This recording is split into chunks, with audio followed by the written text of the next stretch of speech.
Hello viewers, and welcome again to Discovering Truth, and I am Pastor Forbes from the Gateway of Abiding Word Ministries here in the Gambia. We are going to start a new series entitled There is More to Your Life Than You Have. There is more to your life than what you have. I suppose this should resonate with everybody, because we all want more, we desire more, we crave more. Sometimes we fight for more. We sometimes do ethical things, morally upright things. Sadly, sometimes there is unethical, inordinate, immoral things, just so that we can have more. And sometimes the more is for us as individual people. Sometimes it's for a couple, a family, an institution, a people group, a nation, and basically for everybody. Now, anything that promises you a proper, predictable, progressive enhancement in your life must have a plan, must have steps, must have time-tested and proven strategies which, irrespective color, creed, height, marital status, geopolitics, will always happen, because the principles are the principles. They will work if put to test and put to work the way as prescribed by the creator, the inventor, the originator, the visionary, or the people who have propounded this idea. I am going to use as my foundational scripture from the Bible. And again, I'm sure you know, you'll say, Pastor Forbes keeps saying we must get a Bible. Wherever you are, whoever you are, you can download one, offline version. You can download even a PDF tab. You can get a free icon. You'll find all kinds, Bibles for young people, Bibles for youth, Bibles for athletes, Bibles for businessmen. You'll always find the language helping you. Are you at home, stay-at-home mom?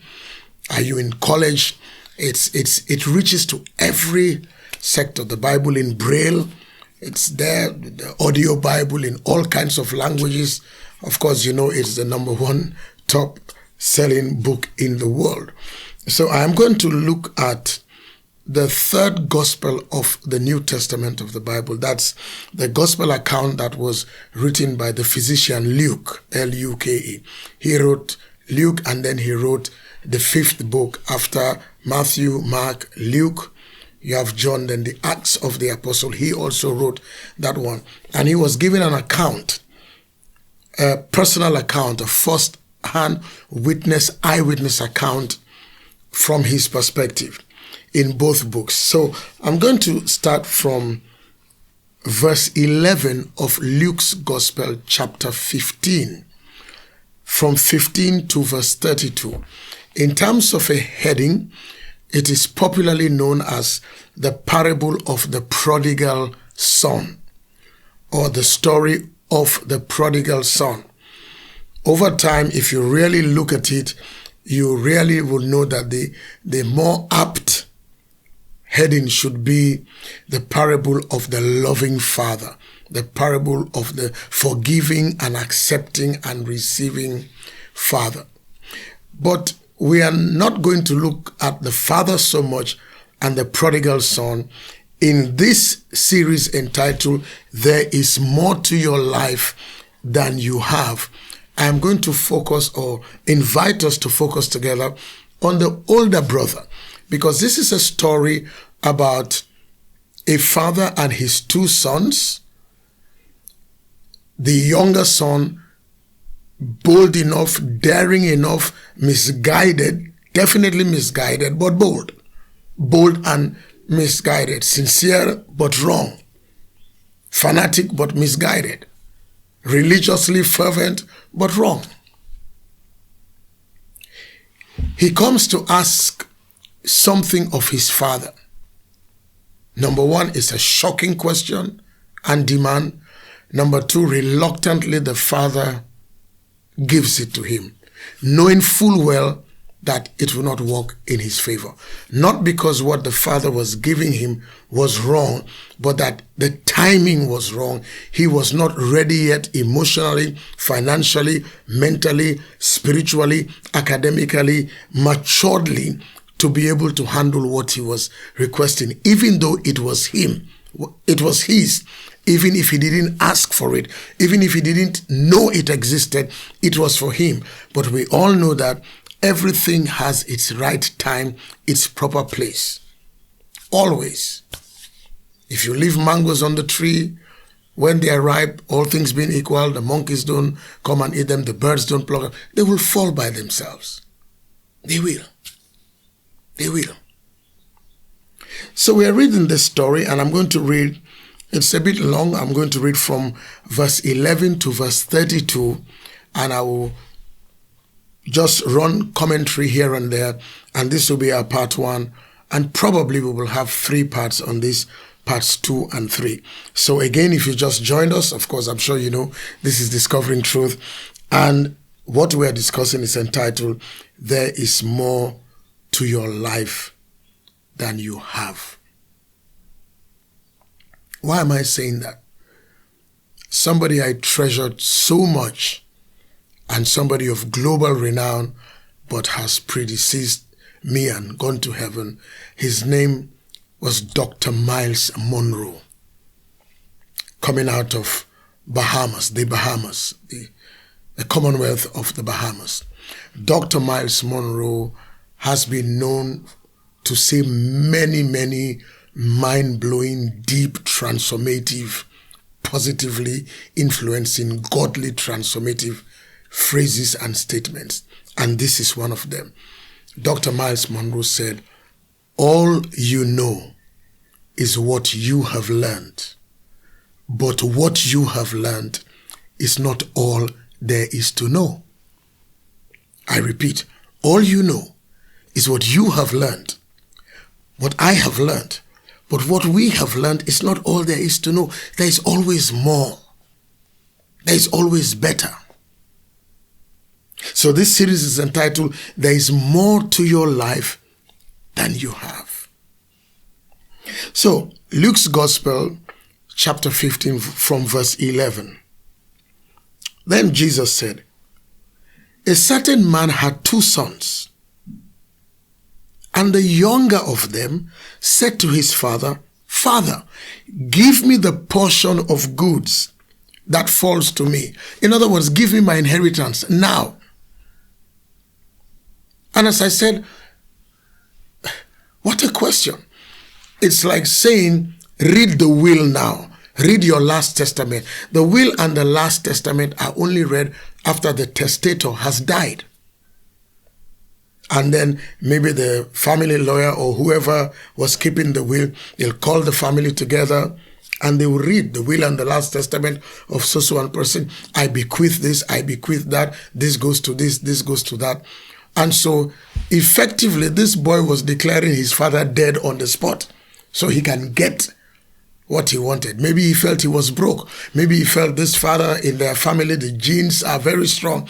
This man is not going anywhere until he's 120. And this boy wants life now. He wants it now. He even wants it yesterday.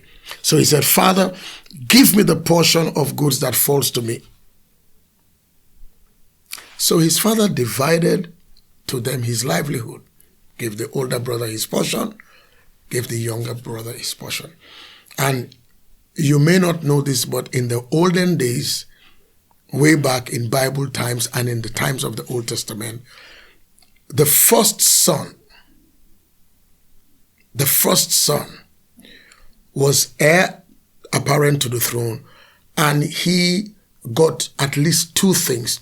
One was the birthright, ownership to everything. The second thing was that he had the double portion of the blessing.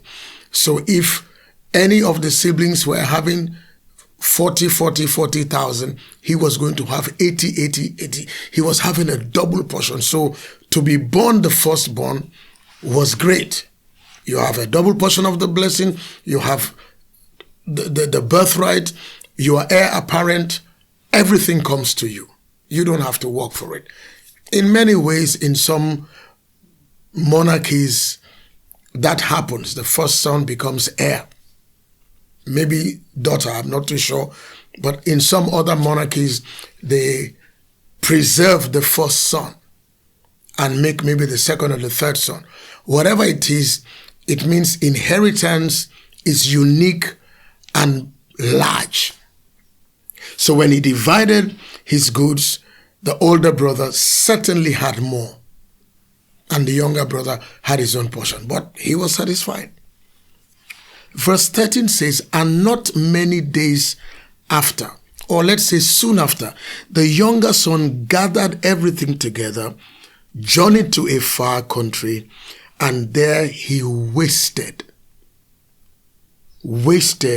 his possessions with prodigal living, wayward living, senseless living, mindless living, careless and reckless living. But he had the things. He had the money. He had the goods. So he bought drinks for everybody. He sponsored all the parties. He did everything. He gave money here because in his mind he thought it would never finish. Because maybe it was plenty in his eyes because he was not yet matured enough to understand that if you don't let this thing grow and work for you, you'll be where you were before and even worse than where you were before. I read it again. Luke's Gospel, chapter 15, verse 13. And not many days after, the younger son gathered all together, journeyed to a far country, and there wasted his possessions with prodigal living. Some translations of the Bible say riotous living. He was out of control. And I'm sure you know that when people get money, sometimes what we call novo-rich, they become crazy. Crazy. They live carelessly, mindlessly, riotously. They live a prodigal life. Verse 14. But when he had spent all, there arose a severe famine in that land, and he began to be in want. Because you know when there is famine, prices go up, there is hoarding, there are all kinds of things, and there is even a lack of the essential subsistence commodities and items and ingredients for life. This guy who had his entire inheritance in his life wasted it. And somehow, whether it's the law of life or the lessons God wants us to learn, immediately he had spent all, the famine came. Severe famine. He himself began to be in want. Then he went and joined himself to a citizen of the country where he went. He didn't even buy a property. And that citizen now sent him to his fields to feed the swine, to feed the pigs. Look at the drop from maybe employer to employee. And he would gladly have filled his stomach with the pods that the swine ate. That's how bad it was. He almost wanted to eat what the pig feed. And even that, nobody had given him anything. Because, you know, in the Bible, that's why I say you got to have one. There's somewhere in the middle, you know, after the middle book called Psalms, P-S-A-L-M-S, Psalms, P-S-A-L-M-S. That is a compendium of 150 songs and sayings. Psalms 1 to 150. After that, you have the book of Proverbs. Between Psalms and Proverbs, particularly in Proverbs, there's a place where it says, a rich man has many friends. Of course, they are not friends. They are fair weather friends. People who come around you in your day of glory and celebrate you and tell you how wonderful and great you are. You and God created the world together. You and God are tight just so they can get your money. And the day the money finishes, they go to the next person. This is what happened here. He came to a point where he was so broke, so destitute and despondent that he even wanted to eat the pig's feed. Because nobody gave him anything.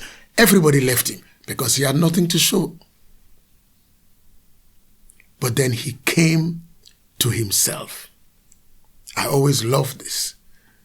Luke 15:17. But when he came to himself, so he had lost himself, lost his mind.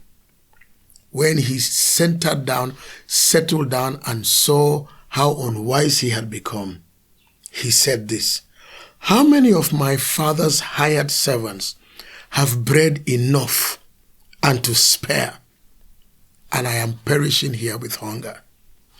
I will arise and I will go to my father, and I will say to him, Father, I have sinned against heaven and before you, and I am no longer worthy to be called your son because of what I have done. Just make me like one of your hired servants so that I have a roof over my head. I live under caring, loving employer, and I have food to eat. And so he arose and he came to his father. But when he was still a great way off, his father saw him. How did his father see him? Was this coincidental? No. I believe the father's heart was broken, and every day he was looking, when will my son come home? When will my son come? I can't eat. I can't sleep. Let me look. I'm sure he's coming. And one fine day, while he was still a great way off, his father saw him, had compassion on him, and the father ran, not the son. The father ran, fell on his prodigal son's neck, kissed him, and the son said to his father, Father, I have sinned against heaven and in your sight, and I'm no longer worthy to be called your son. In verse 22, it says, the father did not even listen to him. That's my picture. It says, the father said to his servants, bring out the best robe, put it on him, put a ring on his hand, put sandals on his feet. And as we go into episode 2 and 3, I'll be explaining all this, the ring, the sandal, and the best robe, what they mean when somebody comes back home, when somebody has betrayed the trust of the father, he or she has gone far away, and they come back to their senses, and they know that the father is loving. He's not hateful. He's not going to beat on them. He's not going to complain on them. He's just going to receive them back and restore them. The best robe, a ring, and sandals on their feet. And he says, bring the fatted calf here, kill it, and let us eat and be merry. For this my son was dead and is alive again.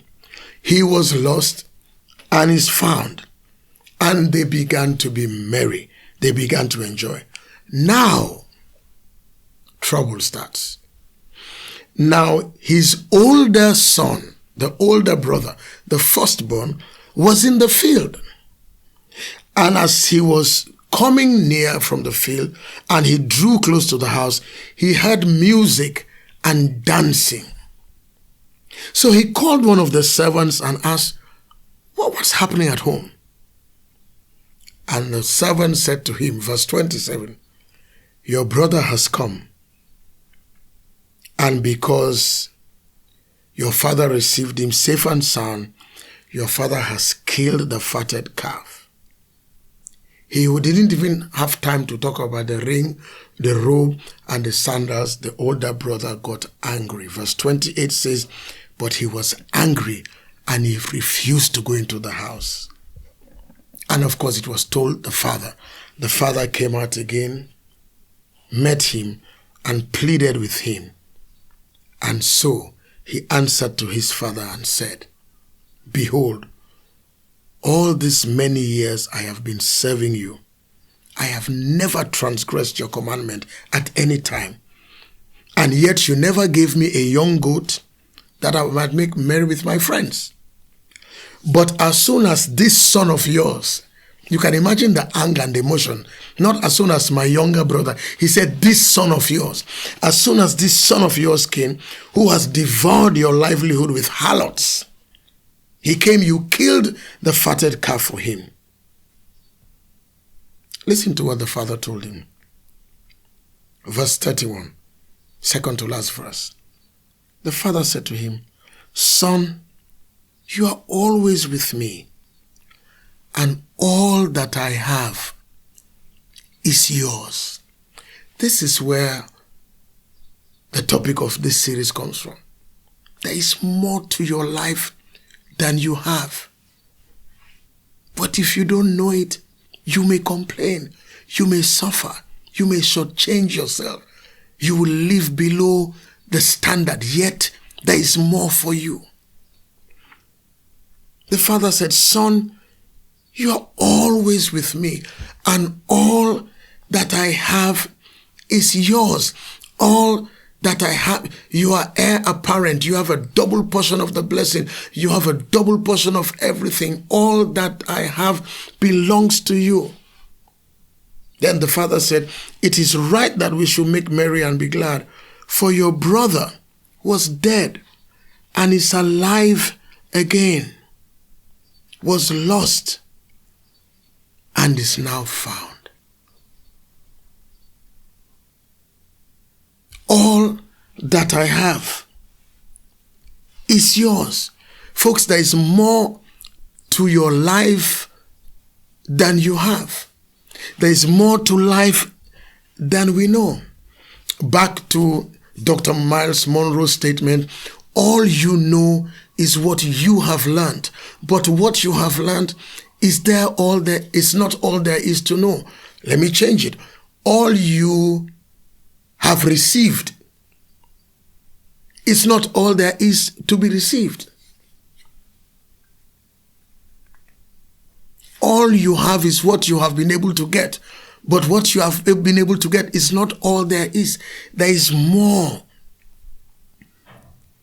Imagine a scenario, ladies and gentlemen, and you might have had this story before, where a rich father or mother or the couple pay for maybe all the supermarkets in the Gambia for their children to just go shop, take anything they want.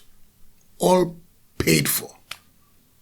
But the children go and they are using their money and budgeting and saying, I want 4 tins of milk, but I can only afford 1. Let me take 1 and make sure I be drinking it small, as we say in our own English.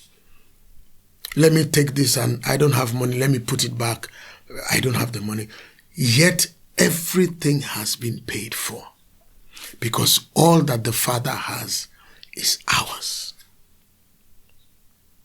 But we haven't taken full advantage of it. Sometimes you look at the decisions we make in life and we shortchange our livelihood prospects.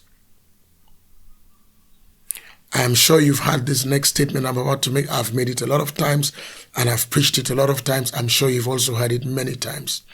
Never sacrifice the long term and the permanent on the altar of the immediate and the temporary. I repeat, never sacrifice the long term and the permanent, the thing that will bless you for a longer time and give you permanent blessing. Don't sacrifice it for the immediate and the temporary. There is much more. I make another statement.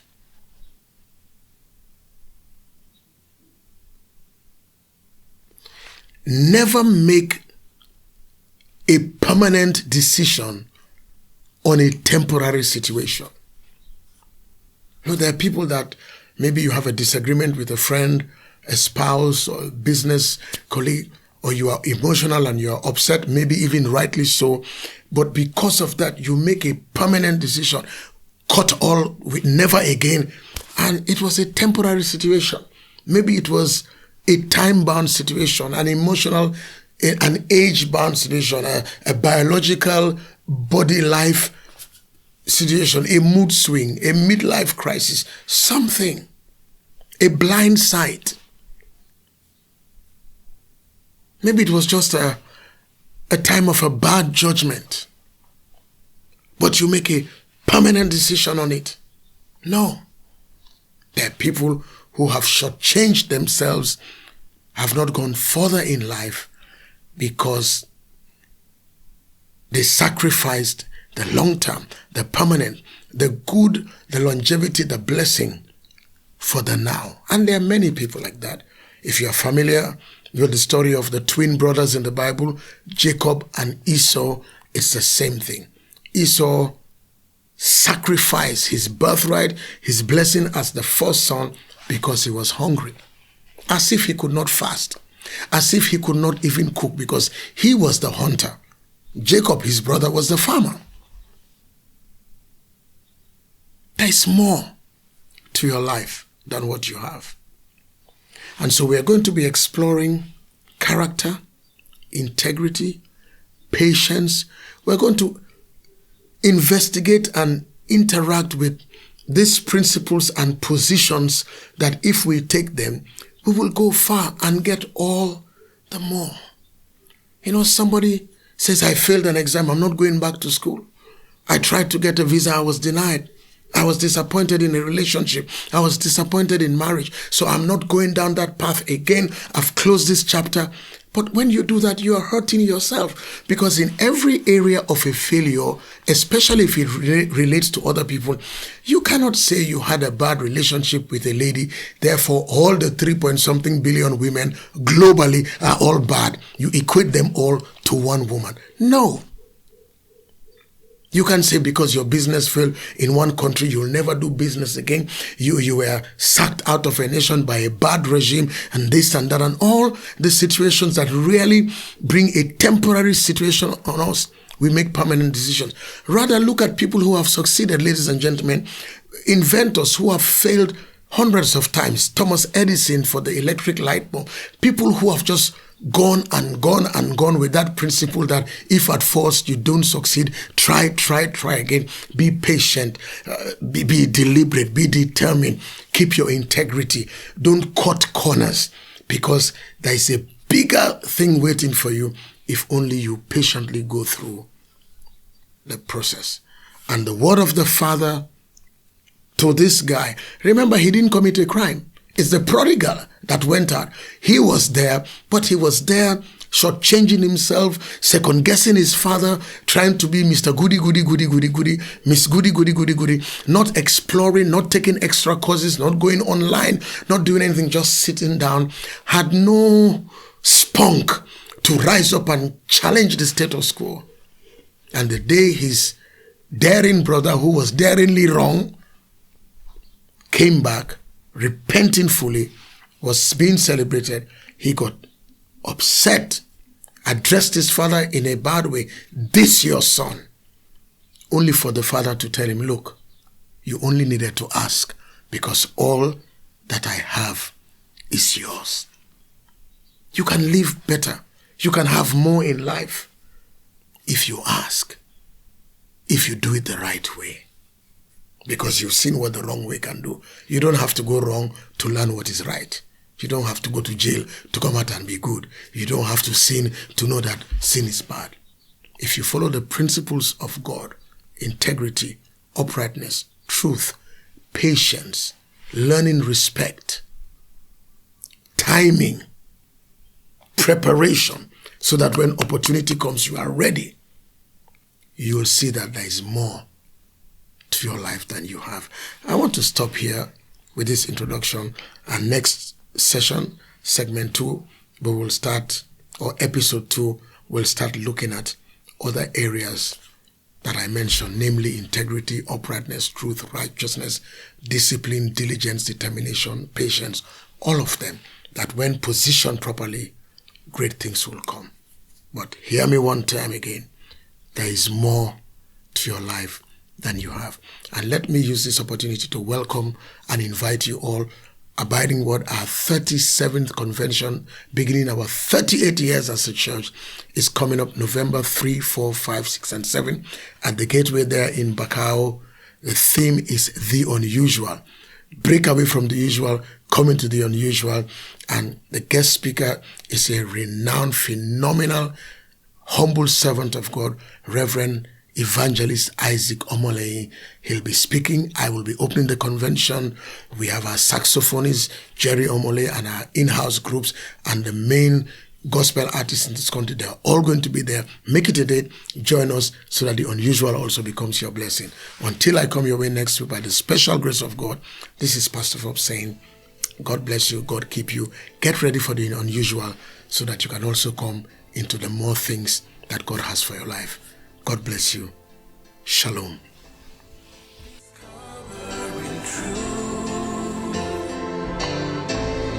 discover